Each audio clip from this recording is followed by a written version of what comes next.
తెలంగాణ రాష్ట్ర ప్రభుత్వం ప్రతిష్టాత్మకంగా ప్రవేశపెట్టిన మహాలక్ష్మి పథకాన్ని ఈరోజు చెన్నూరు ఎమ్మెల్యే గడ్డం వివేకానంద్ ప్రారంభించారు. ఇప్పుడు ఈ బస్సులో ప్రయాణిస్తున్న మహిళలతోటి మనం ఒకసారి ఈ పథకం గురించి మనం తెలుసుకునే ప్రయత్నం చేద్దాం. చెప్పండి మేడం, మహాలక్ష్మి పథకం రాష్ట్ర ప్రభుత్వం మహాలక్ష్మి పథకాన్ని ప్రారంభించింది, ఎట్లా ఉంది మీకు?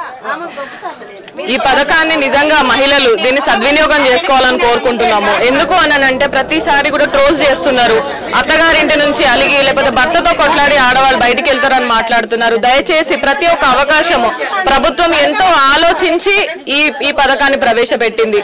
మీ పిల్లలు కాలేజ్కి వెళ్ళడానికి కానీ లేకపోతే మీరు ఒక ఉపాధి కల్పించుకోవడానికి కానీ మీరు డ్యూటీలకు వెళ్ళాలి, ఇంకా ముందుకు రావాలి. ఇంట్లో కూర్చొని మీరు సమయాన్ని వృధా చేయకండి. ఉచితంగా ప్రయాణం కూడా ఉంది. మీరు ఒక చిన్న పని చేసుకున్నా కూడా మీ ఇంటికి ఒక 30-40 వేలు సంపాదించిన వాళ్ళు అవుతారు.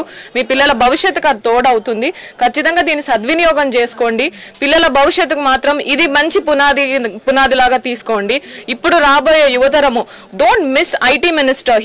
he has to spend time with his family needs more than us, but this is the time that the government has provided much better facilities and you have to utilize this, and please recollect it and recognize this whatever they have done for us, and now it is time for us to raise our hands and walk along with Congress.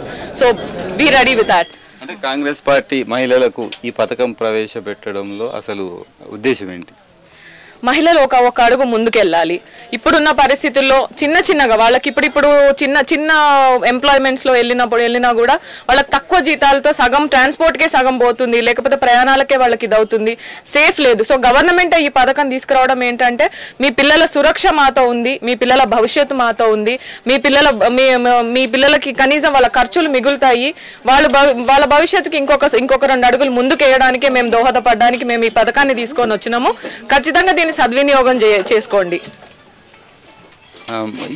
ఈ పథకంతో పాటు ఈ మహాలక్ష్మి పథకంలో మహిళలకు 2500 రూపాయలు ఇచ్చి ఒక పథకం కూడా ఉంది. అది ఎప్పుడు ప్రారంభించే అవకాశాలు ఉన్నాయి? దాంతో మహిళలకు ఎలాంటి ఉపయోగం? అది త్వరలో ప్రారంభిస్తారు. కాకపోతే ఏంటనంటే ఇది బేసిక్ గా 500లకు సిలిండర్ ఇవ్వడం కానీ 2500 ఖర్చులు ఇవ్వడం కానీ ఇది లైఫ్ కాదు. కాకపోతే ఏంటంటే మీ బేసిక్ లైఫ్ మీ బేసిక్ మేము చూసుకుంటాము. దీని లగ్జరీస్ మీరు సంపాదించుకోండి. లగ్జరీస్ కానీ మీ పిల్లల భవిష్యత్తు కానీ మీరు ఇంకా సంపాదించుకోండి. మీ బేసిక్ రిక్వైర్మెంట్స్ మాకు వదిలేసేయండి. మీ కనీస మందుల ఖర్చు, మీ కనీస కూరగాయల ఖర్చు ఈరోజు ప్రభుత్వం తీసుకుంటుంది. గ్యాస్ సిలిండర్ కూడా మనకి 500కే వస్తుంది.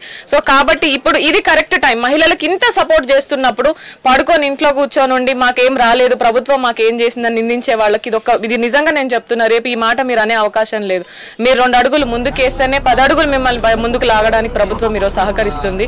మీరు ఆ 2 అడుగులు కూడా వేయకుండా ఉండి రేపు ప్రభుత్వాన్ని మాత్రం నిందించొద్దు. ఇది మంచి అవకాశము. ఖచ్చితంగా దీన్ని మీరు సద్వినియోగం చేసుకోండి.